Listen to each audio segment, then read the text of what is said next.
President Trump expected to land at JFK within minutes for a quick stop here in New York City. In just hours, the president will attend a ceremony to commemorate the 75th anniversary of the World War II Battle of Coral Sea during a visit to the Intrepid Museum.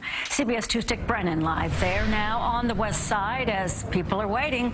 Dick. Yeah, Dana, lots of people waiting, and they've been waiting a long time because of a few delays. The president, as you said, will be arriving here in a few minutes in New York City. He has a scheduled arrival at the Intrepid here at 7:15 p.m. We've learned now that he will not be stopping near Trump Tower at all because he simply got backed up. We can tell you he boarded Air Force One after his trip to New York City was delayed a couple of hours due to the health care vote. He won't actually be spending much time here at all. In fact, just about all of it will be focused on a special event tonight at the Intrepid. Now, some 700 people are attending the black tie event here. It commemorates, as you said, Dana, the Battle of the Coral Sea, where the U.S. fought alongside Australia 75 years ago in World War II against Japan. Mr. Trump, we're also told, will now meet the Australian Prime Minister tonight as opposed to this afternoon when his trip got delayed. In the meantime, the president also announced his first international trips. He'll be headed to Saudi Arabia, Israel, and the Vatican, where he said that he will meet the Pope. In addition, after the dinner here tonight, he's heading to his country home in Bedminster, New Jersey, his golf resort there, and he's going to spend the weekend there. Not much time here in his New York City visit. We're live at the Intrepid. Dick Brennan, CBS 2 News. Thank you, Dick.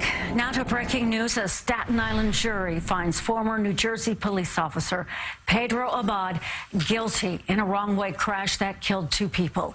CBS 2's Aaron Logan outside the courthouse in St. George. Aaron.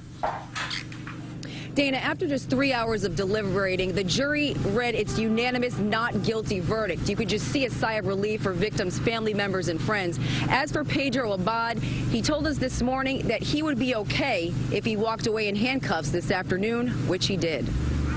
After 26 long months, 2 families walk out of court hearing the decision they've been waiting for. He took my son's life that morning, and he took Mr. and Mrs. Vigiano's son's life. Okay? We'll never get them back, but he destroyed 2 young boys. It was painful for them to face Pedro Abad all day long in court. Abad is accused of driving drunk in a crash that killed a friend, a fellow police officer, and injuring a 3rd officer in March of 2015. Abad was also seriously injured and hospitalized for months. Authorities say the 4 men were heading home from a strip club on Staten Island. This is Abad's 3rd DUI. He calls this one disgusting because he put other people's lives in danger. His attorney tells us the verdict, guilty of all counts, was not at all surprising. The man that enters into the arena knowing that his fate is going to be that way is a tough man. You know, Pedro knew going into this was going to be a very difficult case. I explained to him it was going to be a difficult case. He wanted to roll the dice, and he did.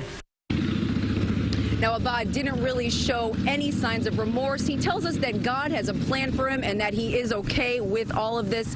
That plan to be a pastor and help his fellow inmates in jail. He's due back in court on June 8th for sentencing. We're live outside the Staten Island courthouse. Aaron Logan, CBS 2 News. Aaron, thank you. Now a live picture at JFK Airport as Air Force One has just landed.